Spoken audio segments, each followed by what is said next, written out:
हाँ यार बोलो। और तुम लोग कल क्या क्लास हुई थी?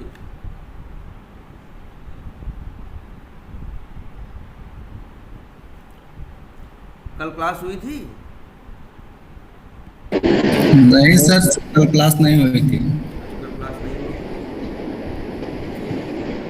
चलो तो अब बताओ, लास्ट हम लोगों ने क्या क्या देखा था? हुक्स देखे थे सर, बिफोर और after each. Before each, after each, और डिस्क्राइब। और डिस्क्राइब मेथड भी देखे थे। अच्छा हाँ, डिस्क्राइब भी देखे थे। हम्म। एक मिनट ओपन करते हैं।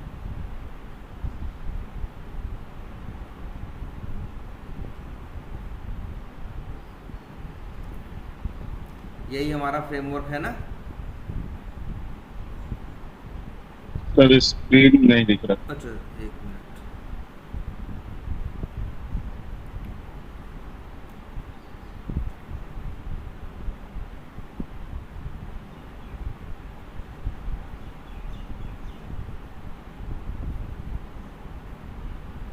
दिख रहा है सर, दिख रहा है। दिख रहा है?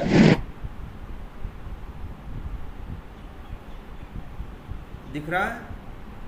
हाँ सर, दिख रहा है।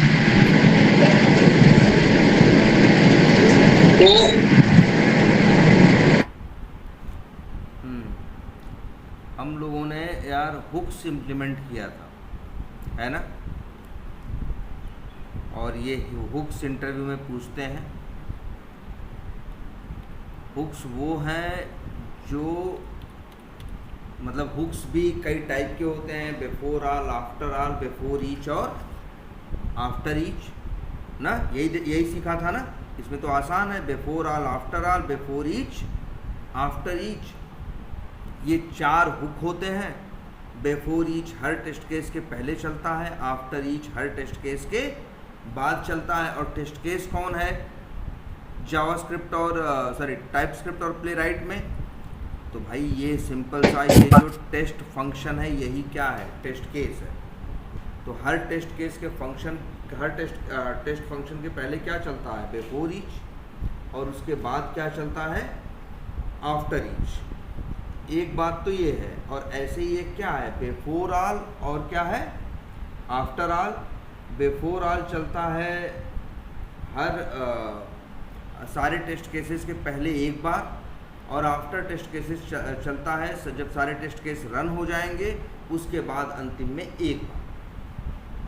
और ये हुक्स जो है हम डिफाइन करते थे स्पेक फाइल के अंदर। इतना तो क्लियर था।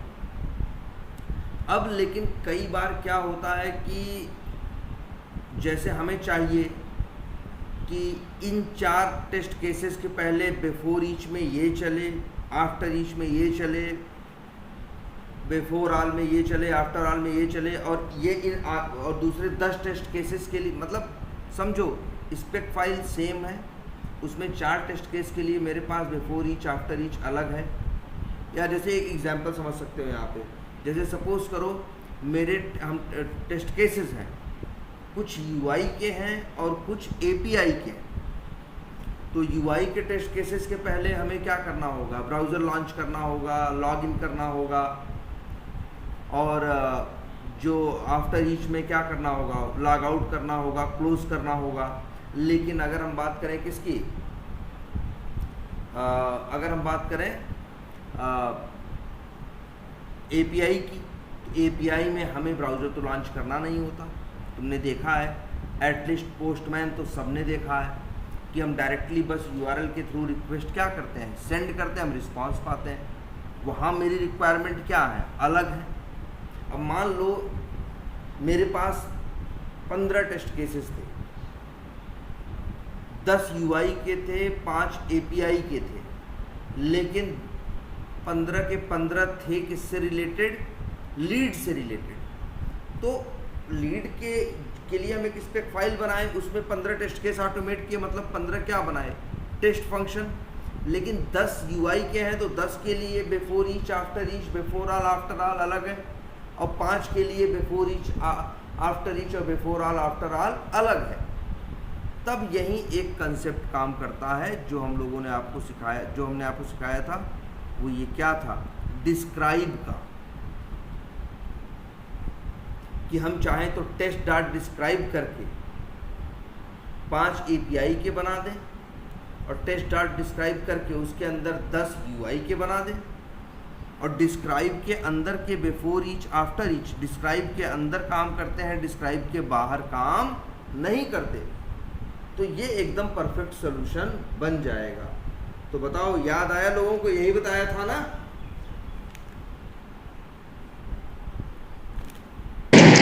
सर एक बार और बता दीजिए भाई। अच्छा, एक बार और क्या बताएं? देखो ये बताओ तुम लोग को, पहले ये बताओ यार, ये हुक्स का कंसेप्ट समझ में आता है कि नहीं?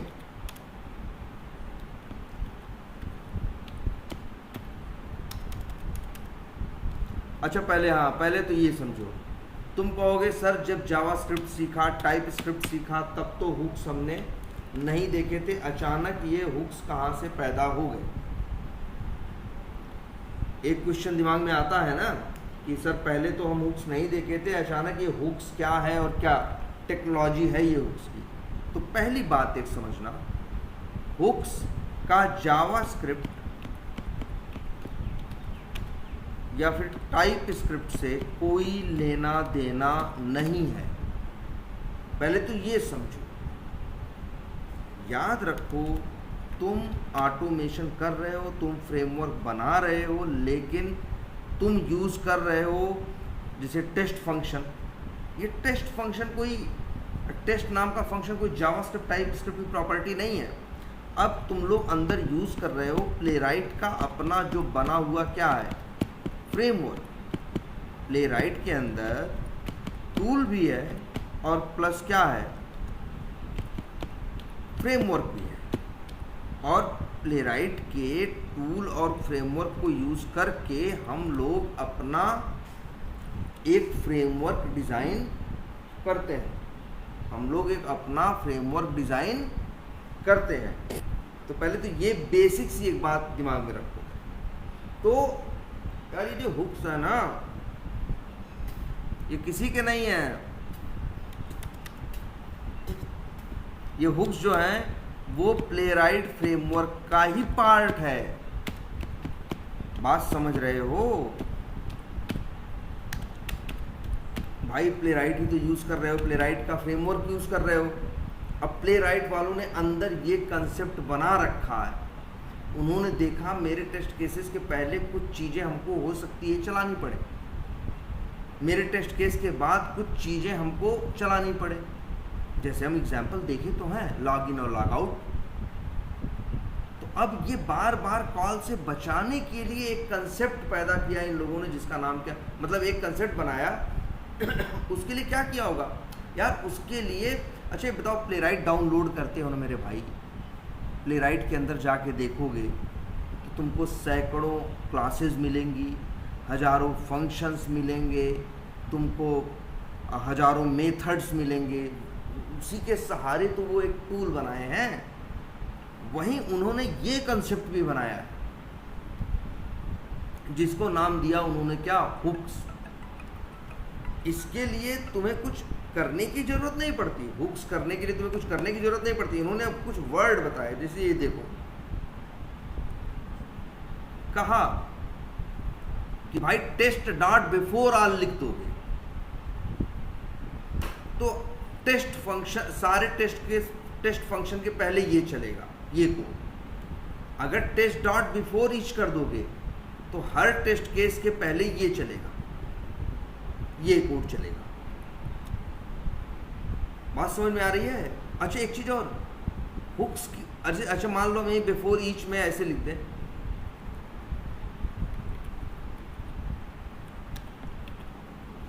अब ये काम नहीं करेगा। ध्यान से समझो, अब ये काम नहीं करेगा। क्यों? अरे यार मनमानी काम थोड़ी नहीं करेगा। जावास्क्रिप्ट का बनाया हुआ क्या है, फ्रेमवर्क है। जावास्क्रिप्ट का बनाया हुआ क्या है, फ्रेमवर्क है। और जावास्क्रिप्ट वालों ने अपने फ्रेमवर्क में ये बना रखा है कि टेस्ट डॉट बिफोर ईच को सबके पहले चलाना है। तभी देखो क्या है, टेस्ट डॉट बिफोर ईच, और उसका नाम फिक्स है। उसके नाम मतलब बिफोर ईच में बी कैपिटल नहीं हो सकता, क्या होगा, बिफोर ईच। अब ये कैसे चलेगा ये तुम्हें सोचने की जरूरत नहीं है। ये जो प्लेराइट बनाया है जिन लोगों ने, उन लोगों ने प्लेराइट टूल और प्लेराइट फ्रेमवर्क बनाया है, उन लोगों ने ये चीज पहले ही डिफाइन कर रखी है। यार यही तो फ्रेमवर्क होता है कि हम कैसे चीज़ों को ज़्यादा स्टेबल, ज़्यादा रोबस्ट, ज़्यादा कम से कम लाइनों में और ज़्यादा स्टेबल बना सकते हैं। सोचो यही बिफोर ईच का कंसेप्ट नहीं होता तो यही कोड तुम्हें हर टेस्ट केस में अगर जहाँ जहाँ जरूरत पड़ती वहाँ कॉल करना पड़ता। बिफोर ईच के कंसेप्ट की वजह से कॉल करना नहीं करना पड़ता। इसका बेनिफिट हुआ ना यार, पहले तो लाइन बची नंबर 1, और दूसरी बात, दूसरा बेनिफिट ये हुआ लाइन बचने के अलावा दूसरा तुम्हें दूसरा एक बेनिफिट मिला कि अब ये भी डर नहीं है कि तुम इसे भूल जाओ। नहीं कॉल किए तो क्या होगा, कॉल करो चाहे ना करो, बिफोर ईच तो हर बार अपने आप रन करेगा और इसे कॉल करने की जरूरत नहीं है। अब ये कंसेप्ट पकड़ में आ रहा है कि देखो कंसेप्ट पकड़ लो तो बहुत बड़ी बात इसमें नहीं है। इसमें फिर है क्या, देखो before each, after each, before all, after all, और इसके बाद तो बस एक कंसेप्ट तुम लोग को ये समझा दिया। कोई कुछ पूछना चाहता है?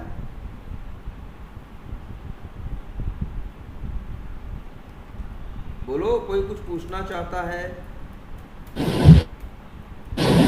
हेलो सर, बिना कॉल किए हुए कैसे चल रहा है सर, जबकि कंस्ट्रक्टर भी नहीं है, मेथड नहीं है? हाँ बिल्कुल। अच्छा ये बताओ, जनरली तो हम लोग जब चलाते हैं चीज़ों को, हाँ गौरी शंकर याद रखो, जब हम चीज़ों को चलाते हैं तो कैसे चलाते हैं? हम जनरली किसी टीएस फाइल को रन करते हैं। तुम्हें भी पता है टीएस फाइल के अंदर अगर फंक्शन हो तो नहीं चलता अपने आप जब तक फंक्शन कॉल न किया जाए। होता है कि नहीं होता? मान लो एक जेएस फाइल है या टीएस फाइल है, उसके अंदर हम 10 फंक्शन बना दें और उन फंक्शंस को कॉल न करें तो क्या वो टीएस फाइल या जेएस फाइल चलेगी? नहीं चलेगी। ये तो बेसिक फ्लो है, हम जानते हैं। अब जो ये प्ले राइट वाले थे, कुछ नहीं किया इन्होंने यार। जैसे हमारा, अच्छा गौरी शंकर तुम तो जावा और सेलेनियम भी पढ़े हो, टेस्टंजी भी पढ़े हो, तो याद करो जनरली जावा में चलाते थे तो चीजें चलती थी कहाँ से? मेन मेथड से। फिर तुमने टेस्टंजी फ्रेमवर्क यूज किया तो टेस्ट वाली चीजें अपने आप चलने लगी। क्यों? देखो अपनी इंटरनली चीजें चलती है कैसे? अपनी इंटरनली जो चीजें हैं वो चलती किससे हैं? इंटरनली चीजें चलती तो मेन मेथड से हैं, लेकिन अब तुम्हें टेंशन लेने की जरूरत नहीं है क्योंकि टेस्टंजी की तुमने जो जार डाउनलोड की जिसके अंदर उनका फ्रेमवर्क, उनका कोड था, वो लोग इंटरनली मेन मेथड बना के उन चीज़ों को देख रहे हैं किसके ऊपर @टेस्ट लिखा है और उनको क्या कर रहे हैं? कॉल कर रहे हैं। सेम ऐसे ही इसको भी समझो कि आप एक टेस्ट फंक्शन बना देते हो, सोचो टेस्ट फंक्शन चल जाता है कि नहीं? अरे यही नहीं, अगर हम वो टर्मिनल ओपन करें, देखो याद करो, टर्मिनल ओपन करें और लिखें npx playwright टेस्ट और इंटर मारें तो तुम्हें पता है ना टेस्ट फोल्डर के टेस्ट केसेस एक एक करके चलना शुरू हो जाते हैं। हम तो नहीं कॉल करते, ये चलने लगते हैं ना, क्योंकि ये अपना फ्रेमवर्क है, इंटरनली उन्होंने बना रखा है। उन्होंने कहा कि जी आप यहाँ से बस इतनी कमांड दो, बाकी अंदर से हम क्या करेंगे? संभाल लेंगे, चाहे वो बिफोर ईच हो, चाहे आफ्टर ईच हो, चाहे टेस्ट फंक्शन। सही बात तुम कह रहे हो यार कि कंस्ट्रक्टर अपने आप चलता है ऑब्जेक्ट बनने के टाइम पे। यहाँ तो ऑब्जेक्ट भी नहीं बना रहे हैं, यहाँ तो कंस्ट्रक्टर भी नहीं है, कोई बात नहीं। अरे यार हम प्ले राइट मुफ्त में थोड़ी डाउनलोड किए हैं। प्ले राइट ने इंटरनली सारा मैकेनिज्म बना रखा है, बोला है कि तुम यहाँ से ये लिखो। चलेगा कैसे? हम अंदर से ऑब्जेक्ट बना के कॉल करके चला लेंगे, तुम्हें टेंशन लेने की जरूरत नहीं है। सेम यही मैकेनिज्म टेस्टंजी में था, JUnit में है, दुनिया के हर टेस्टिंग के फ्रेमवर्क में। अब बात कुछ समझ में आई? जी सर।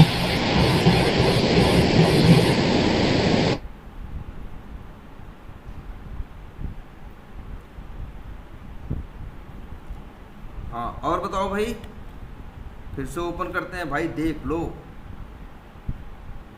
एटलीस्ट हुक्स तो क्लियर ही कर लो, हुक्स भी और डिस्क्राइब भी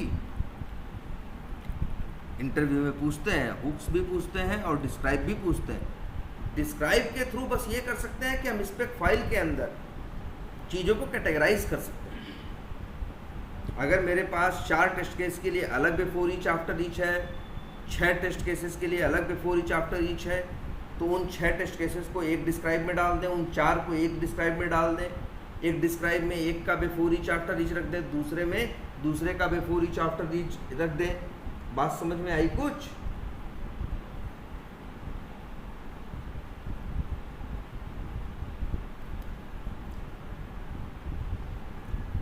बोलो भाई।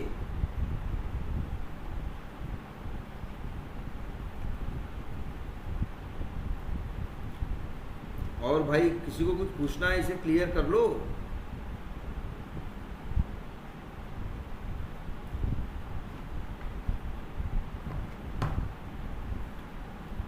और किसी को कोई डाउट?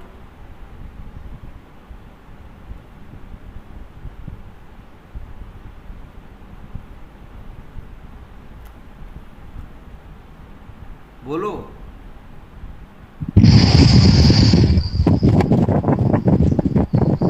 और एक बात याद रखना, ऐसा भी हो सकता है तुम्हारे साथ, बिफोर ईच आफ्टर ईच तुम्हारी कोई मजबूरी नहीं है।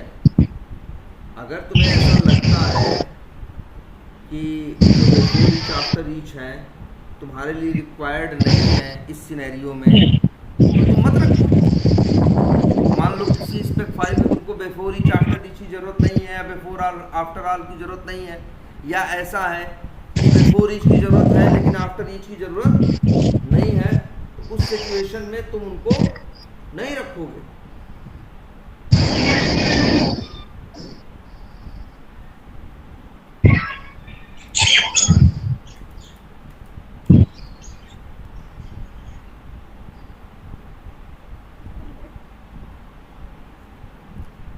बात समझ में आई?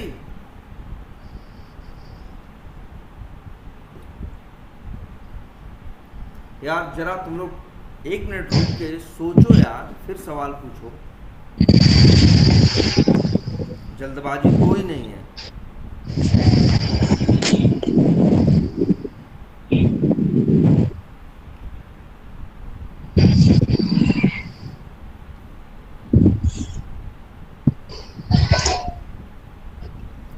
बोलो यार।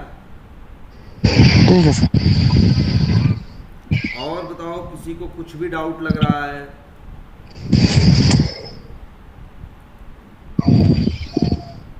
तो वो बताओ भाई।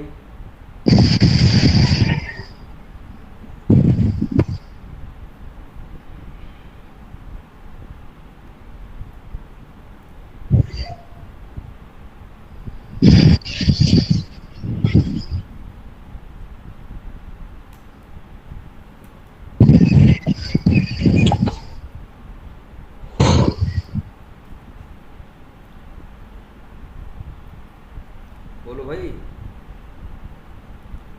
क्वेश्चन पूछ लो। सबको हुक्स क्लियर हैं और ये डिस्क्राइब क्लियर है?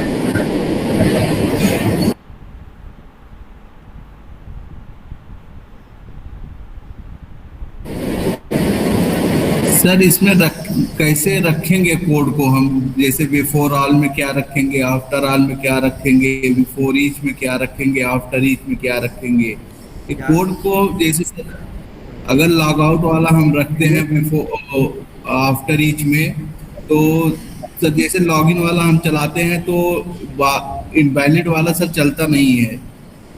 अच्छा, वैलिड वाला नहीं चलता है, तुम्हारा कहने का मतलब है यहाँ जब लॉगिन सिनेरियो को चलाते हो तब यस सर। तो अभी देखो, पहले हम एक स्टेटमेंट और बोले थे कि बिफोर ईच आफ्टर ईच सबके लिए जरूरी नहीं है हो, और हो नहीं तो सबके के लिए क्या हो, सेम हो। अब तुम जैसे बात कर रहे हो किसकी, अपना पहले सिनेरियो तो देखो। ये बात तुम बात कर रहे हो लॉगिन सिनेरियो को चलाया जाए तो हमें क्या करना है। हम लोग ये सोच रहे हैं कि लॉगिन सिनेरियो को चलाया जाए तो हमें क्या करना है। अब लॉगिन सिनेरियो में तो देखो बिफोर ईच आफ्टर ईच हमारा जो लीड टेस्ट का था तो वो क्या था, लॉगिन करना बिफोर ईच था, पहले करना चाहते थे, लॉग आउट करना चाहते थे आफ्टर ईच में। जबकि जो ये मेरा लॉगिन सिनेरियो ये थोड़ी अलग बात है यार। यहाँ तो मेरा सिनेरियो ही एक है, कुछ सिनेरियो वैलिड लॉगिन के हैं, कुछ सिनेरियो किसके हैं, इनवैलिड लॉगिन के हैं। बात समझो, कुछ वैलिड लॉगिन के हैं और कुछ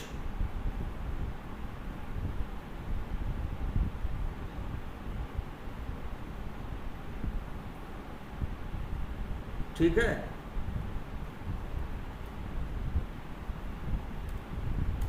कुछ वैलिड लॉगिन के हैं और कुछ इनवैलिड लॉगिन के हैं। इनवैलिड लॉगिन का सिनेरियो ही ये कहता है कि भैया लॉगिन नहीं होगा। तुम्हारा बिफोर ईच आफ्टर ईच जो ये है वो कहता है जी हम पहले लॉगिन करेंगे और लॉग आउट हमें बार बार करना है, या कोई काम हमें बार बार, जैसे हमें क्रिएट लीड फ्लो बार बार चाहिए तो क्रिएट लीड फ्लो को हमने कॉल कर दिया कहाँ, बिफोर ईच के अंदर। आफ्टर ईच के अंदर अगर हमें मान लो कुछ चाहिए तो रखें, नहीं चाहिए तो न रखें। ध्यान से समझो यार इस बात को। लेकिन जब बात लॉगिन की करेंगे तो लॉगिन में, लॉगिन वाले जो सिनेरियो थे यहाँ ये थोड़ी ना है कि हमको पहले से लॉगिन होना चाहिए। तो शायद यहाँ के लिए जो मेरा बिफोर ईच होगा, ध्यान देना, बिफोर ईच में हम सिर्फ क्या करेंगे, मे बी क्या करें, जैसे मान लो चाहे लॉगिन करना हो, चाहे वैलिड हो या इनवैलिड हो, हमें यूआरएल ओपन करना है कि नहीं करना। तो बिफोर ईच में हम यूआरएल ओपनिंग का कोड जो है वो क्या कर दें, कॉल कर ले। जैसे यहाँ देखो कॉल किया है कहाँ, ओपन लॉगिन पेज, यही डाल दें हम कहाँ, बिफोर ईच के अंदर। तो बिफोर ईच सबका अलग अलग हो सकता है और बहुतों का सेम भी हो सकता है। अब जरा सोचो भाई, हम मुझ तब बात करो, फिर से सोचो।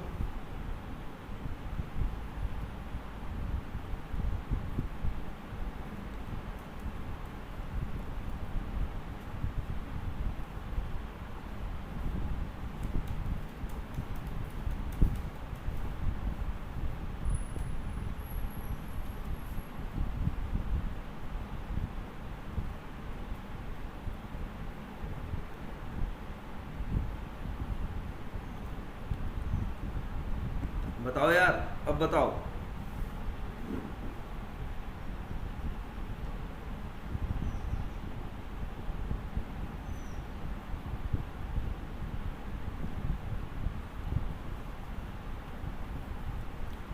बोलो।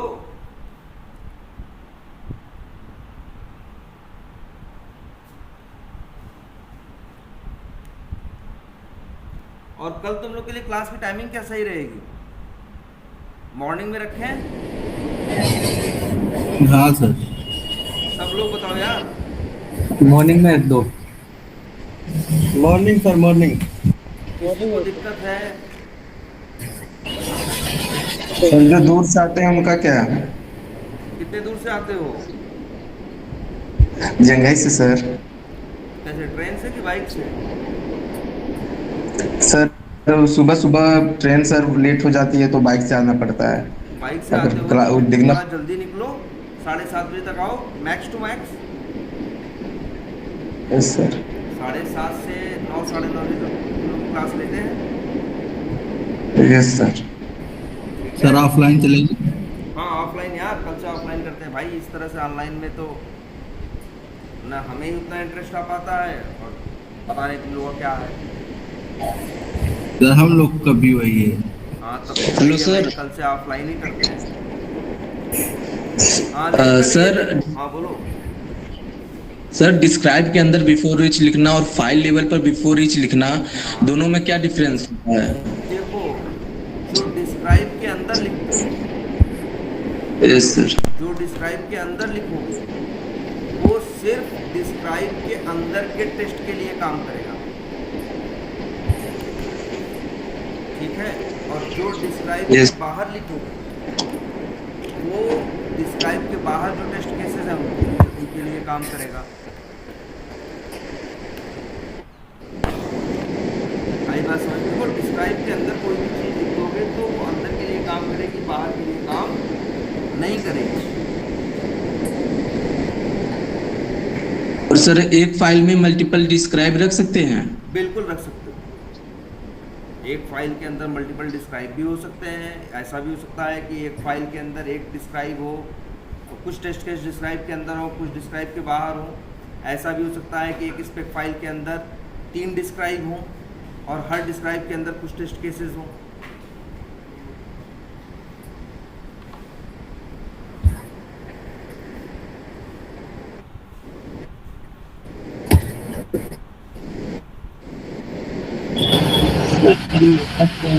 उसको मेथड कहेंगे या फिर कमांड कहेंगे?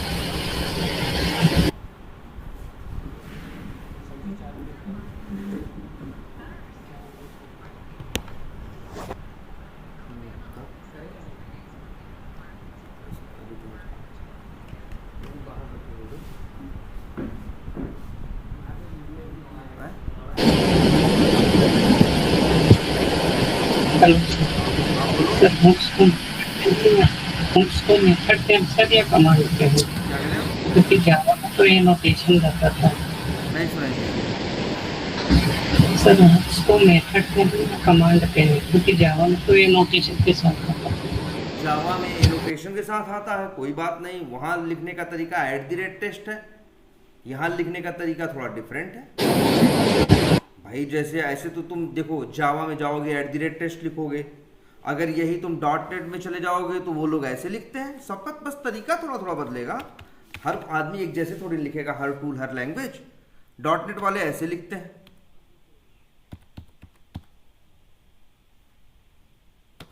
बात समझ में आ रही है? .NET वालों के लिखने का तरीका इस तरह से होता है, स्क्वायर ब्रैकेट के अंदर लिखना। जावा वाले @ के साथ लिखते हैं और इन लोगों ने बिफोर ईच आफ्टर ईच इस हिसाब से बना रखा है। तो अलग अलग टूल्स हैं, प्लेटफॉर्म है, टेक्नोलॉजीज हैं, थोड़ा बहुत अपने लिए चेंज करेंगे, लेकिन अगर पीछे से देखोगे तो कंसेप्ट क्या है, सेम है।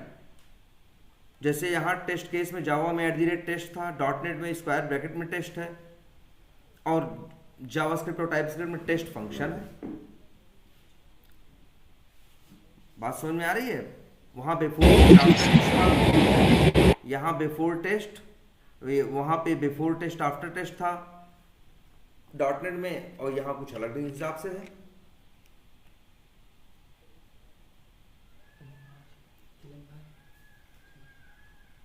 बात समझ में आ रही है कुछ? थोड़ा इसको एक बार चला के देखोगे ना कि किस हिसाब से चल रहा है, तो धीरे धीरे इस चीज को एक्सेप्ट कर लोगे। लैंग्वेजेस हैं, प्लेटफॉर्म है, टेक्नोलॉजीज हैं, थोड़ा बहुत तो देखो कंसेप्ट लगभग सबका सेम होता है।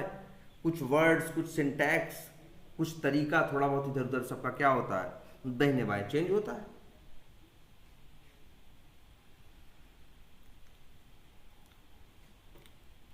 अब बात समझ में आई?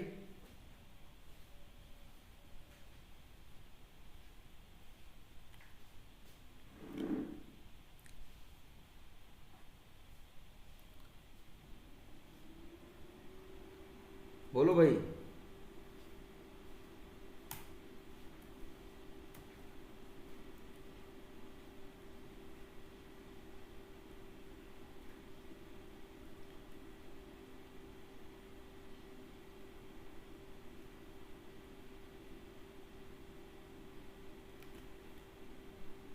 क्या कहते हो?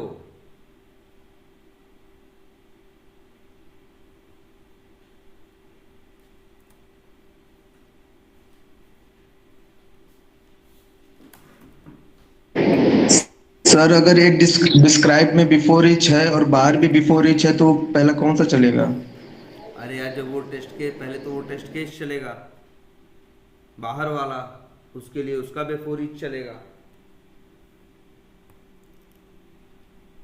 डिस्क्राइब तो बाद की बात है, डिस्क्राइब के अंदर की चीज़ें बाई डिस्क्राइब के टेस्ट केस बाद में चलेंगे, तो उसके इसके हिसाब से उसके बिफोर ईच भी चलेगा और उसका आफ्टर ईच भी चलेगा।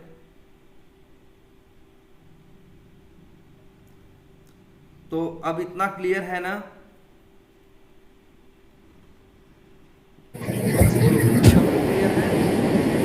यस सर, बुक्स तो क्लियर हो गया, लेकिन उसको यूज कैसे करना है, किस तरीके से, यार ये नहीं क्लियर हुआ है। देखो फिर वही कह रहा है, पहले तुम हमेशा पहले अपना टास्क देखो, पहले अपना, तुम्हें पहले ध्यान से समझो, पहले तुम्हें ऑटोमेट करने के लिए क्या मिलेंगे? Test cases. जब तुमको टेस्ट केसेस मिलेंगे तो अपने टेस्ट केसेस तुम देखोगे। अब Yes. जैसे तुमको समझ में आया, जैसे मान लो तुमको टेस्ट केसेस मिले कुछ लीड से रिलेटेड, कुछ कॉन्टैक्ट से रिलेटेड, कुछ ऑर्गेनाइजेशन से रिलेटेड, कुछ लॉगिन से रिलेटेड। अब तुमको पहले टेस्ट केस मिले, अब जब तुम टेस्ट केस को ऑटोमेट करना सीखोगे, जैसे तुम लीड्स के टेस्ट केसेस को देखो, लीड्स के 10 टेस्ट केस ऑटोमेट करने हैं और 10 के 10 में पहले तुमको लीड क्रिएट करना। दिमाग में आएगा कि हर नहीं मैं अरे यार प्रत्येक टेस्ट केस के पहले तुम्हें क्या करना है, ये काम करना है। तब वही तुम्हारे दिमाग में आएगा कि बिफोर ईच में हमें ये काम करना चाहिए, आफ्टर ईच में हमें ये काम करना चाहिए। इसका जवाब तुमको यहीं से मिलेगा। आई बात समझ में कुछ? Yes sir. और अच्छी चीज और, कोई ऐसा जरूरी नहीं है कि हम बनाएं, जैसे बिफोर ईच बनाए हैं तो बिफोर ऑल बनाएंगे, बिफोर ईच बनाए हैं तो आफ्टर ईच बनाएंगे। अगर हमको लगता है कि मार्केटिंग में कुछ करने के लिए मेरे पास नहीं है, ऐसा नहीं सबके साथ किया जा सकता, तो हम आफ्टर ईच नहीं बनाएंगे।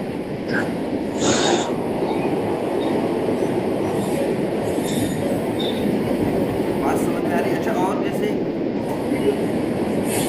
यार तुम लोग हर टेस्ट केस के पहले डेटा यूज करते थे ना, डेटा कैसे मैनेज करते हो?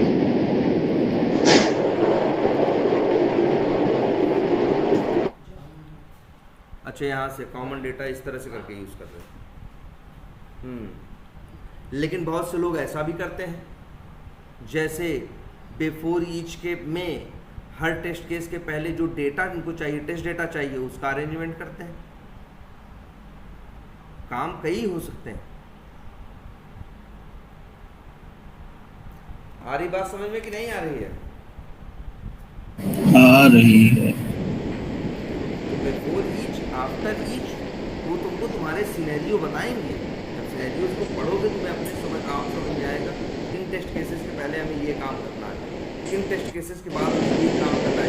5-7 टेस्ट केसेस समझ में आएगा ना कि यार इन टेस्ट केसेस, जैसे या तो ये समझ में आएगा, मान लो लीड्स के 15 टेस्ट केस हैं, तुम्हें पता है 15 के 15 टेस्ट केस में मान लो क्रिएट लीड नहीं करना है, लेकिन इतना तो करना है 15 के 15 टेस्ट केस में हमें लीड मॉड्यूल तक पहुंचना है। तो बिफोर ईच में हम यही कोड डाल देंगे कि कैसे हम लीड मॉड्यूल तक पहुंचे। मतलब क्या तरीका है, लॉगिन करें, यूज़र नेम डालें, ब्राउज़र लॉन्च करें, यूज़र नेम डालें, पासवर्ड डालें, लॉगिन करें, लीड बटन पे, लीड लिंक पे क्लिक करें, तब पहुंचेंगे ना वहाँ पे।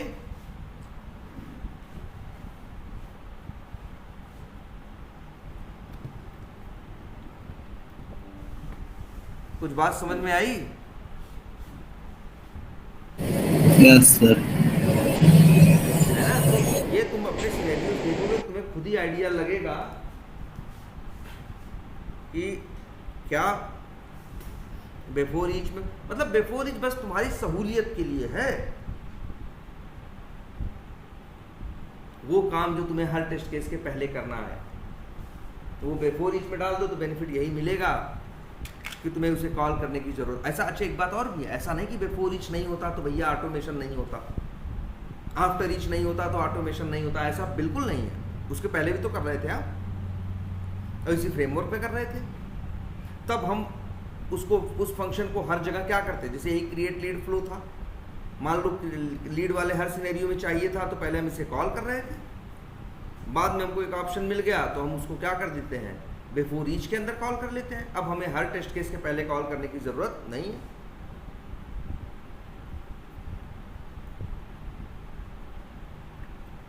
बोलो अब समझ में आई बात कुछ?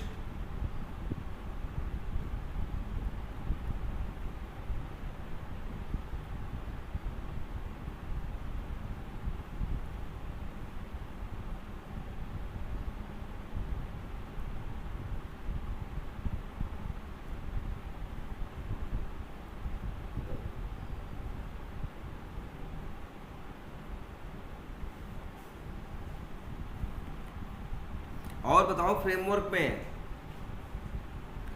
अभी तक सब क्लियर है ना? वैसे डेटा उठाना इसमें आसानी है, पेज ऑब्जेक्ट मॉडल और सब अरेंज ही कर दिया है।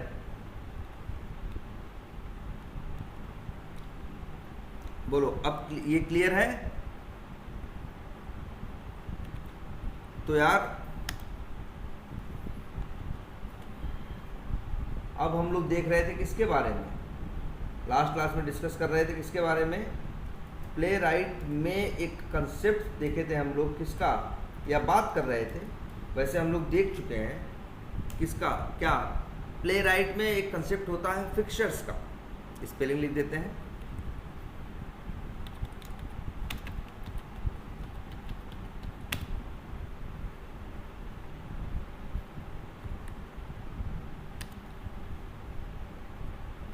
ठीक है, तो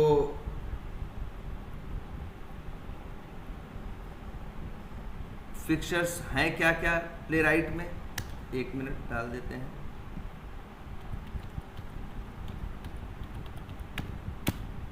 प्ले राइट में कंसेप्ट है फिक्चर्स का।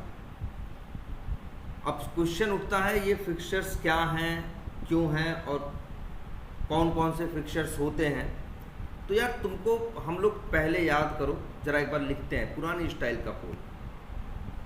एक नई फाइल बनाते हैं, नाम कुछ भी रख देते हैं, जैसे मान लो abcd.ts। अंदर आए, पहले हम लोग जब ऑटोमेट करते थे तो हम लोग पहले कैसे करते थे, पहले हम लोग लिखते थे इंपोर्ट, और फिर लिखते थे यहाँ पे क्या, यहाँ लिखते थे वो करते थे क्या,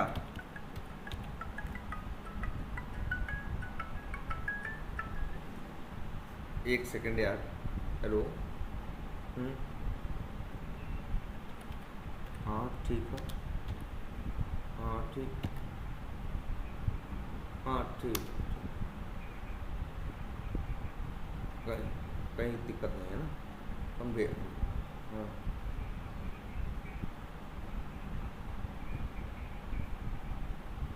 हाँ ठीक है, और सब कुछ सही हो ना, ठीक, हम भेज देते।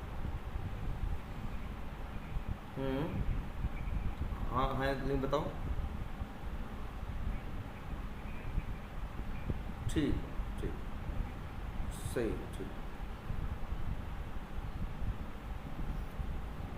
हाँ पहले अच्छा बताओ, याद करो, हम लोग ऐसे ही कोड लिखते थे ना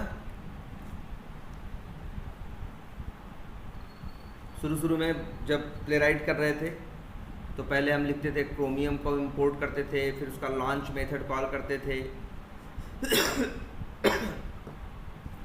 फिर अगर हम लोग टाइप स्क्रिप्ट में भाषा में लिखें तो हम लोग को मिलता था क्या, ब्राउज़र का ऑब्जेक्ट। फिर ब्राउज़र का ऑब्जेक्ट जब मिलता था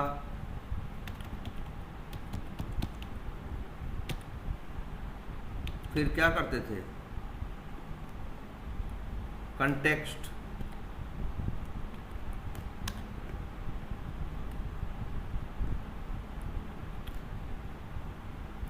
यार सॉरी क्या था यार,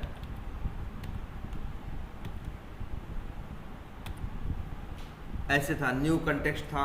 फिर हम लोग ऑब्जेक्ट क्या पाते थे,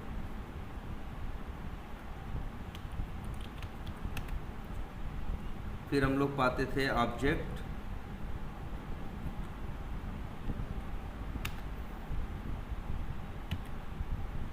किसका पाते थे?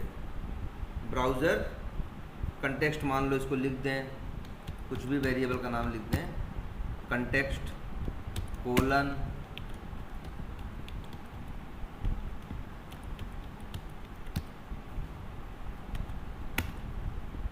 ऐसे, फिर न्यू पेज करके इस तरह से काम करते थे कि नहीं करते थे? याद करो सब लोग, पहले ब्राउज़र लॉन्च करना होता था तो 4 लाइन का कोड लिखते थे। पहले हमारे पास ऑब्जेक्ट होता था किसका? क्रोमियम का, फिर मिलता था किसका? ब्राउज़र का, फिर मिलता था किसका? ब्राउज़र कंटेक्स्ट का, फिर मिलता था किसका? ब्राउज़र कंटेक्स्ट का मेथड कॉल करते थे न्यू पेज, तब मिलता था किसका? पेज का। और जब पेज का ऑब्जेक्ट मिलता था तो हम लोग यूज़ करते थे। तो अच्छा ये बताओ सब लोग, सिर्फ पेज का ही ऑब्जेक्ट काम का था कि और भी ऑब्जेक्ट काम के थे?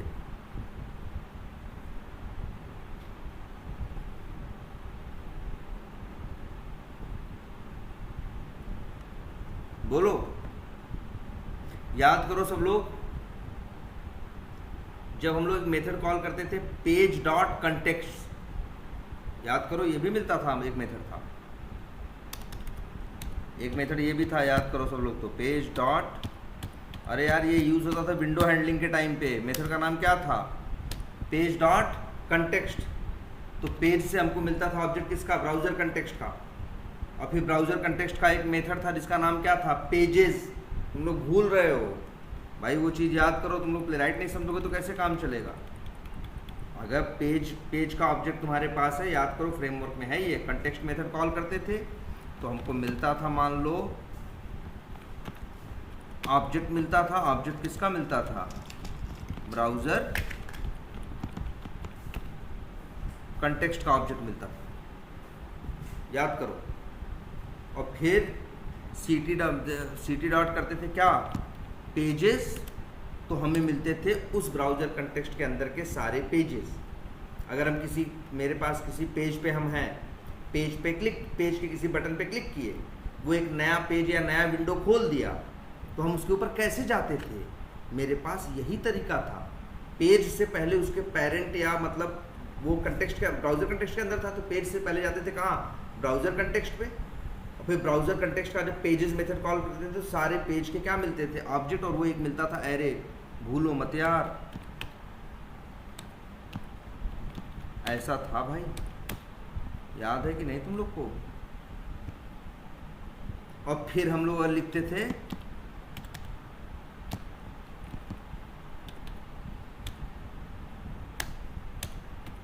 यहाँ 0 लिखते थे तो पहला विंडो का ऑब्जेक्ट मिलता था, 1 लिखते थे तो कौन सा मिलता था? दूसरा मिलता था एरे में से। और उसको हम फिर एक वेरिएबल में क्या करते थे?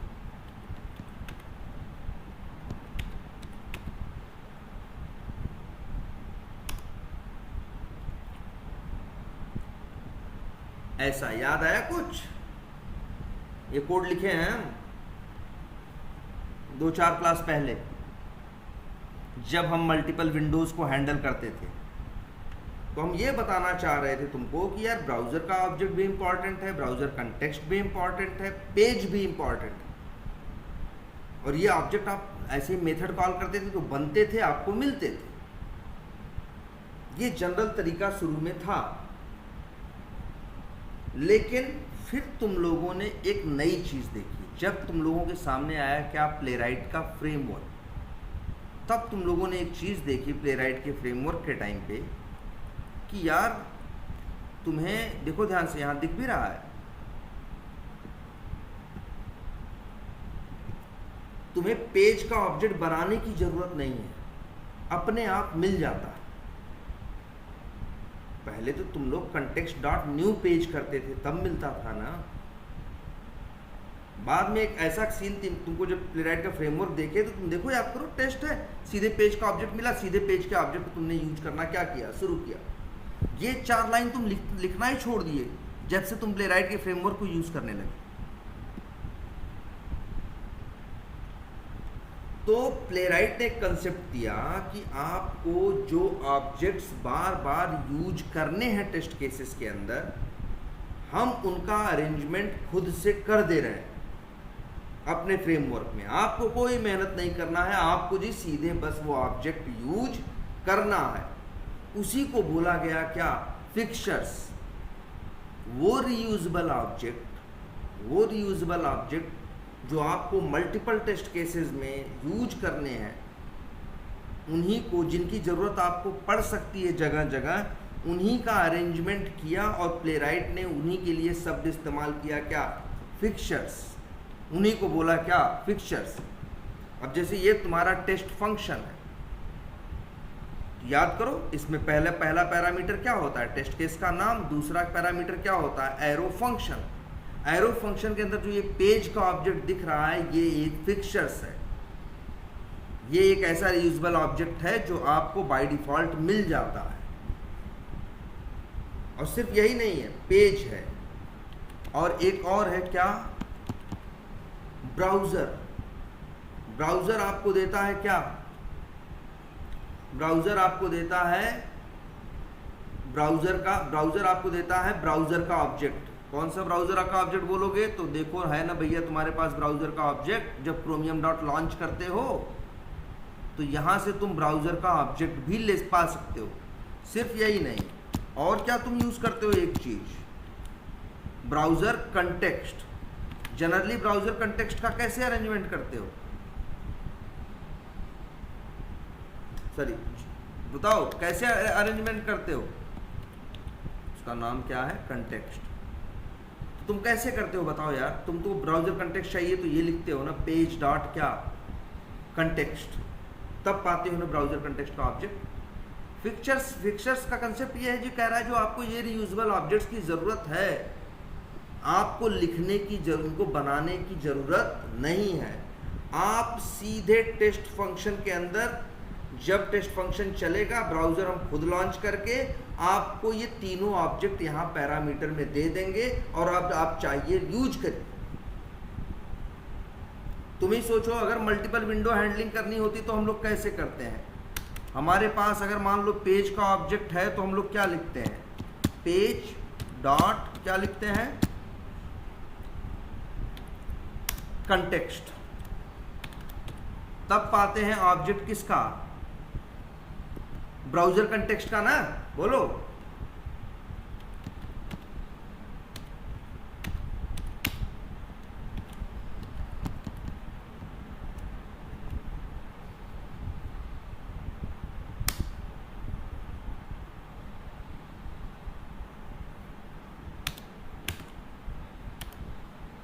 ये तो भैया ये फिक्चर्स का कंसेप्ट कहता है कि ये लाइन लिखने की भी तुमको ज़रूरत नहीं है। चाहो तो ये चीज़ ऐसे लिखो मत, ये चीज़ बट रही है। जब भी कोई टेस्ट केस चलता है तो बाय डिफ़ॉल्ट उसके अंदर ये तीन ऑब्जेक्ट मिल जाते हैं। इसके लिए आपको कोई मेहनत करने की ज़रूरत नहीं है। और इसी को ये लोग फिक्चर्स बोलते हैं। फिक्चर्स कुछ नहीं है, फिक्चर्स बस कंसेप्ट देता है इस बात का कि आपको अगर कुछ भी, आपको जिसे कहते हैं ना, कुछ रीयूजेबल आपको ऑब्जेक्ट्स चाहिए, कोड चाहिए, तो उसको आप फिक्चर्स से मैनेज कर सकते हो। अब जैसे ये पेज है, ब्राउज़र है, कंटेक्स्ट है, ये तीन ऑब्जेक्ट्स हैं जो प्लेराइट का फिक्चर्स आपको देता है। अंदर खुद बनाता है, बस आपको पकड़ा देता है, आप लो यूज करो। और नहीं यूज करना भैया लो, तो ये तरीका है, लो ये ड्रामा करके देख लो। और प्लेराइट का फ्रेमवर्क यूज करो तो कहता है जी हम यहीं से डायरेक्ट दे देंगे, आपको कुछ नहीं करना, आपको मिल जाएगा, आप यूज करो। हम आपको पेज का भी दे देंगे, ब्राउजर का भी दे देंगे, और कंटेक्स्ट का भी दे देंगे। आप कह रहे हो जी हमको सिर्फ पेज का चाहिए, तो कह रहा है जी मत लिखो सबको, सिर्फ ये लिख दो, हम पेज का ऑब्जेक्ट दे देंगे। तीनों चाहिए तो तीनों दे देंगे। यही जो कंसेप्ट है वो क्या है, फिक्चर्स है। बात समझ में आ रही है? कुछ बोलो।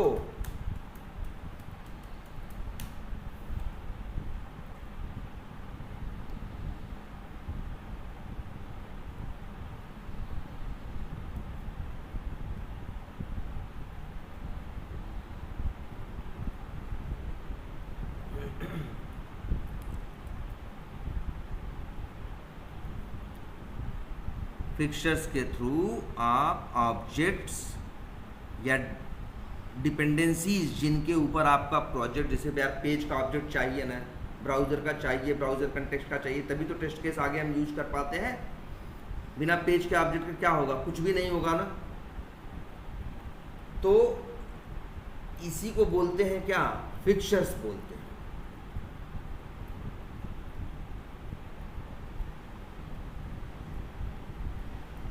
कुछ बात समझ में आ रही है? अभी फिक्चर्स के बारे में और बातें हैं। हम ये बेसिक बता रहे हैं, जो प्ले राइट वालों ने अपना बेसिक फिक्चर्स बना रखे हैं। मतलब समझ लो, ऐसा फिक्चर्स तुम्हें कुछ ऑब्जेक्ट्स देगा और तुम्हें उन्हें हर बार बनाने की जरूरत नहीं पड़ेगी, अपने आप बने बनाए मिलेंगे। तो एक तरह से कुछ रीयूजेबल ऑब्जेक्ट आपको देगा, उन्हीं को बोलते हैं क्या? फिक्चर्स। जैसे पेज का ऑब्जेक्ट, ब्राउजर का ऑब्जेक्ट, ब्राउजर कंटेक्स्ट का ऑब्जेक्ट, ये तीनों प्लेराइट के फिक्चर्स हैं।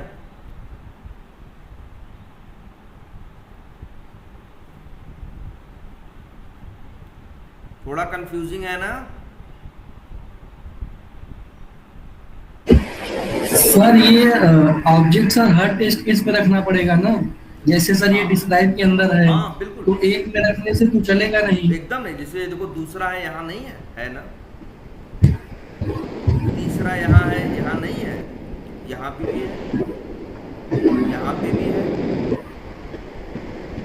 ये जो फिक्चर्स हैं टेस्ट के साथ भी अवेलेबल होते हैं, before each, after each, before all, after all, सब के साथ अवेलेबल होते हैं।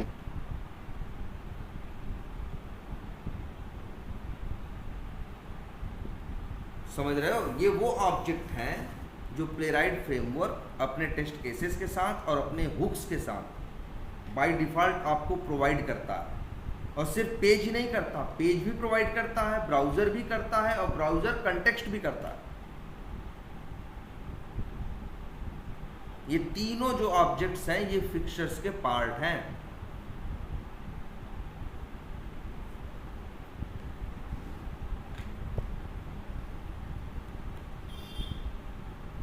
पहले तो यार ये तो तुम लोग यूज करते आ रहे हो ना कई दिन से। अब तुम लोग को डायरेक्ट ड्रॉप पेज का ऑब्जेक्ट मिल जाता है टेस्ट के अंदर कि नहीं? ये कहाँ से मिल जाता है? ये प्लेराइट फ्रेमवर्क का कमाल है। और प्लेराइट फ्रेमवर्क में ही होता है क्या? फिक्चर्स।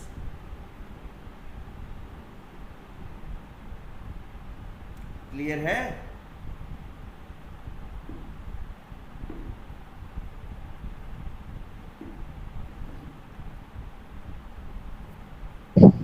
क्लियर है। हाँ, थोड़ा अभी कंफ्यूजिंग, अभी पूरा हुआ भी नहीं, अभी तो ये इसका इंट्रोडक्शन ही है। और ये इंटरव्यू में बहुत पूछते हैं, प्लेराइट की फिक्चर्स बताओ। तो कहो टेस्ट के अंदर जो पेज का ऑब्जेक्ट है, ब्राउजर का ऑब्जेक्ट है, ब्राउजर कंटेक्स्ट का ऑब्जेक्ट है, ये सब प्लेराइट के क्या है? इनबिल्ट फिक्चर्स हैं जो प्लेराइट के अंदर हैं पहले से। अब आगे हम ये देखेंगे यार, हम अपने फिक्चर्स भी बना सकते हैं। जैसे अगर हमें लगे मेरे 100 टेस्ट केस हैं, 100 के 100 को पहले लॉगिन करना है। लॉगिन करना है तो उन्हें क्या चाहिए बताओ भाई, बोलो क्या चाहिए? लॉगिन करना है तो उन्हें क्या चाहिए?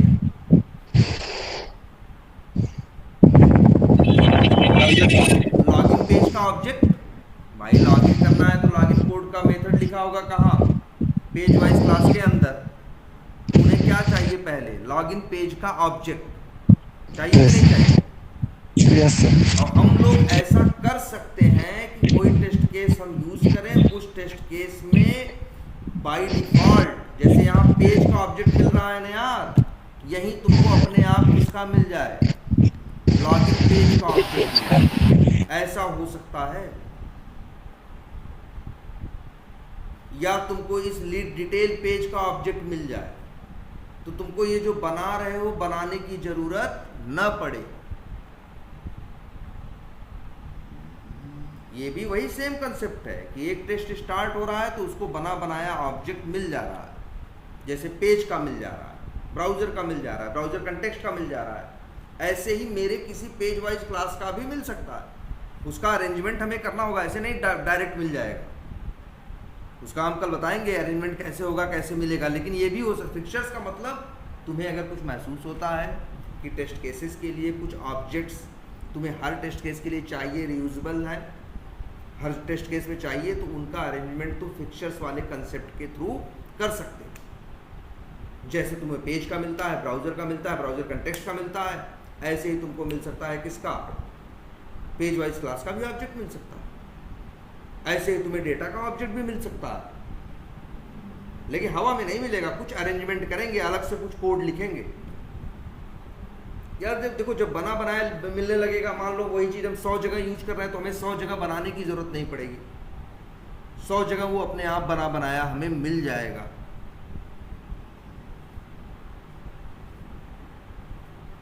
आई बात समझ में? और यही कंसेप्ट क्या है, फिक्चर्स। क्लियर? तो कल हम लोग देखेंगे कि फिक्चर्स बनाते कैसे हैं।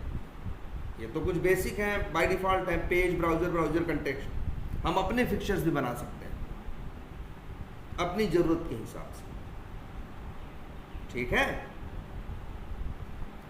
और थोड़ा आज इसकी प्रैक्टिस कर लो, फिर कल मिलते हैं। कल 7:30 तक सब लोग आ जाना यार, ठीक? Okay sir. ठीक है सर मैम बोल रहे थे कि कोचिंग शिफ्ट हो रहा है कहीं पे। क्या कह रहे हो? मैम बोली थी कि कोचिंग कहीं पे शिफ्ट हो रहा है, तो हम यहाँ हाँ पे भाई, ऐसा कोई नहीं, काम वही है भाई, वहाँ तो है ही, ठीक है। लेकिन एक मेट्रो मेडिकल नहीं है। सर जहाँ ड्रॉइड चलती है उसके नीचे। बस बस वही फर्स्ट फ्लोर है, वहाँ पे भी रहेगा। ऐसा नहीं यहाँ से वहाँ चला जाएगा। कोई कंफ्यूजन मत ठीक है? हाँ चलो, हाँ ठीक है। अच्छा हाँ, कल सब लोग पहले आ भी जाओगे तो याद रखना एक बात और, अपनी गाड़ियाँ, अपनी साइकिल जो है वो इंस्टीट्यूट के सामने नहीं खड़ी करनी है। या तो अपोजिट साइड वाली पटरी पे, या तो जो चाय वाली दुकान है उसके पास नहीं खड़ी करनी है। Okay sir. खुला होना चाहिए, ठीक? गवर्नमेंट गाइडलाइन है यार, भागने की जगह होनी चाहिए, ठीक है? गाड़ियाँ मत खड़ी करना कल इंस्टीट्यूट के सामने सब लोग, ठीक है? चलो फिर कल मिलते हैं फेस टू फेस, बात करेंगे। ठीक है सर।